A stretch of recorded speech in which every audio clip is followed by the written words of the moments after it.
Hi, good people. It's Amy from Savor, Salvage, Scent, and I hope you're doing great. For those of you who are new to the channel, this mostly focuses on all things fragrance related. And for those of you returning, thank you so much for joining me. Today, I thought I would share with you part 3 of a 6 video series focused on scents that make me feel hopeful. So a lot of people, of course, talk about how scent can influence or open memory or positive feelings from the past, but I also am a firm believer that scents can uplift you, empower you, make you feel more hopeful and happy. And so I'm sharing with you a very subjective and relative list to my life. The first 2 videos were focused on scents that smelled like either to me or reminded me of spring or summer gardens.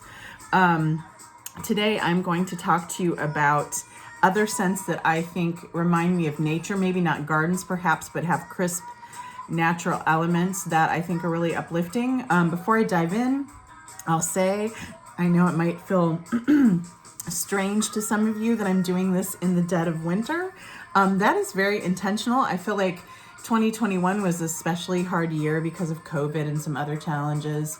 And though I'm certainly wearing scents that I feel like are really great in cold weather, I personally need as many things as I can to help influence my happiness and to look forward to. And so some of these things are looking toward things that I think would be perceived as more spring and summer scents, but I think those can be great to wear during a cold day when you need an uplift as well. So today, crisp elements, things from nature that are perhaps maybe not formal gardens, but uplift me. So first, one of my first, this is probably, I don't know, my third most favorite perfume in my life, the original Lolita Lempicka. I think this came out in the late 80s, if I remember correctly, early 90s. This is really known as an anise perfume, and also there are elements, as you can kind of see in the bottle design, of ivy and violet. I think violet leaf too. And so the first 3 scents I'm going to talk to you about today are for anise lovers. A lot of people do not like anise. I am crazy about it. But I thought the reason these were worth mentioning in this uplifting list or theme is because sometimes anise has a dark black licorice quality or a comforting or almost powdery candy-like quality, but it also can have a very fresh, kind of sharp, almost crisp kind of feel. And that's what I get in the original Lolita Lempicka. When it dries down, it gets a little more warming to me, softer, but this has a crisp, spring-like, uplifting feel to me.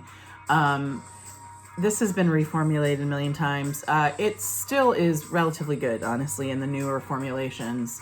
Maybe a little sweeter, but this is an older bottle, probably about 10 years old. But the original, this is probably my 3rd or 4th bottle in my life. I wore this like crazy when I was in my late teens and early 20s. Still love it. So Lolita Lempicka, the original, just a beautiful fairy tale of a bottle too. Another scent I'm going to talk about next, 3 different Guerlain Aqua Allegoria scents. So a lot of you will know this line. They are made to really be more of a cologne-like feel. So kind of a sparkling scent. And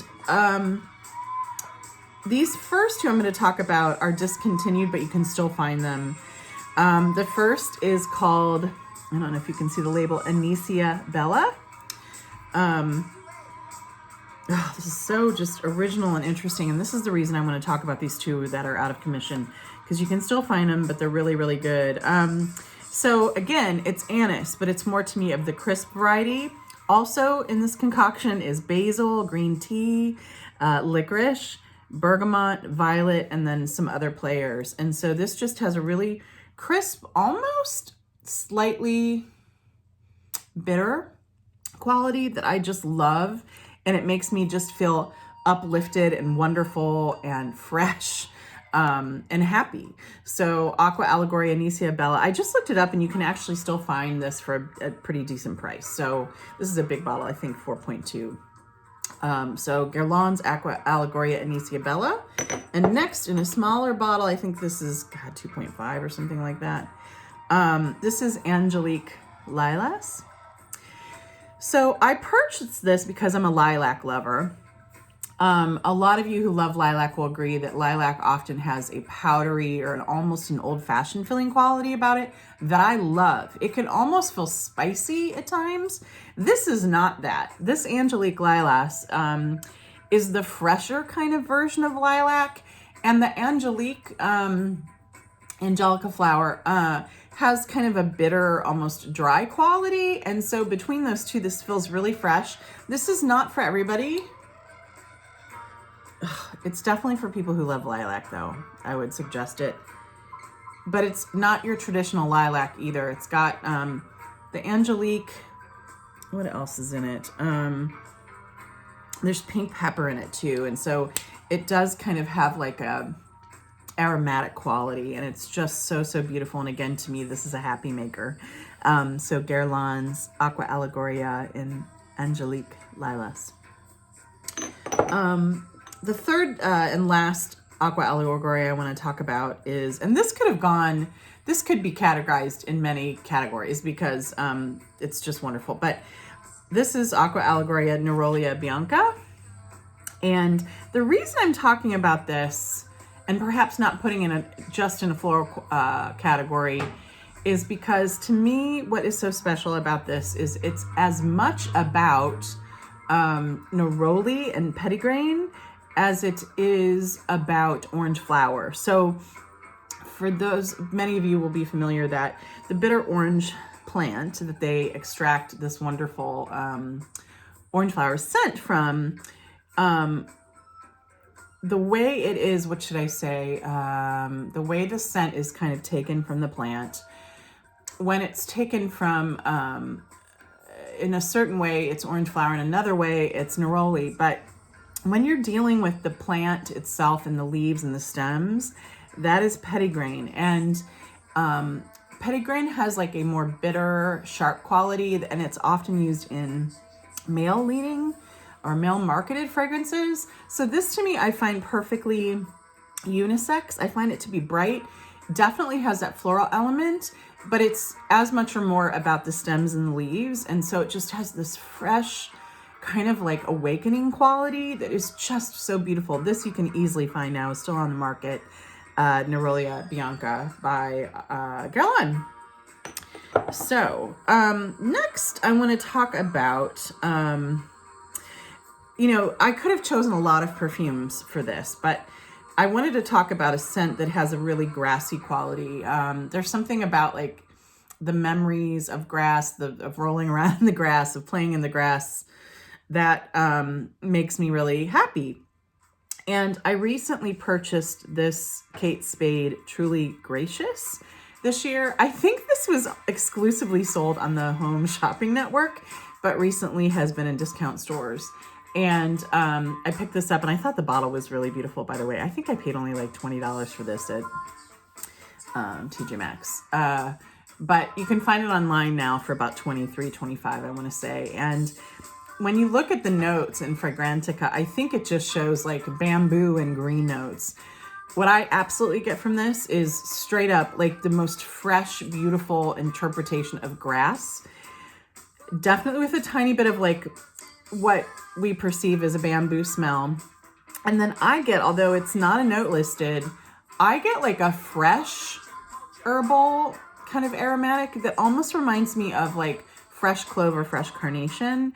And it is just, to me, one of the best grassy scents I've ever smelled. When I bought this a few months ago, I just wore it like for a week straight. I just love it. So again, it makes me feel really like summer's in the grass and makes me feel really happy. So Truly Gracious by Kate Spade. Last in this category of kind of like fresh, crisp elements from nature. Now, this is such a large composition that you could put it in so many different categories, but this is Paloma Picasso's signature perfume. This is the Eau de Toilette, which is slightly different from the EDP. So I'm focusing on the Eau de Toilette. In this thing, there are many, many, many, many, many things, but it is considered a sheep rub. And so oak moss for sure.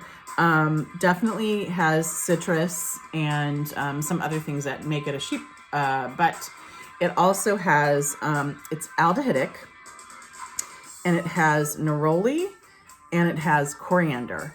And this is heavenly. I'll be honest. You know, everything in perfume and perfume collecting and loving is interpretive and up to the wearer, right? But I'll just tell you, I was not ready for this when I first smelled it. I don't know, 20 years ago.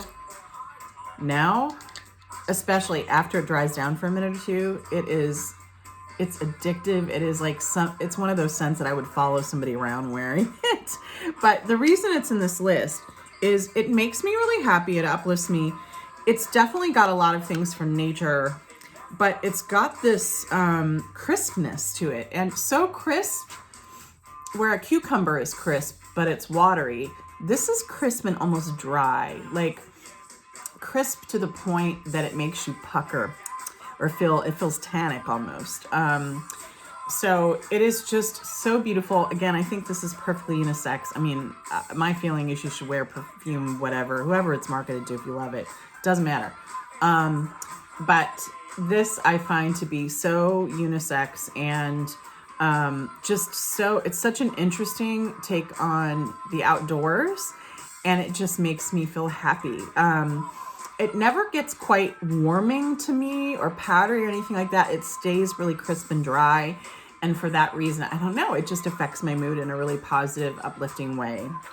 So those are a few scents that I thought had really interesting crisp elements from nature that really uplift me. I would love to hear from you as far as some of the scents that uplift you. Do any of you wear any of the ones that I've talked about today? And when you think about crisp and uplifting, what am I missing here? Hope to talk soon. Next video will be about spa-like fragrances. Have a great day. Cheers. Bye.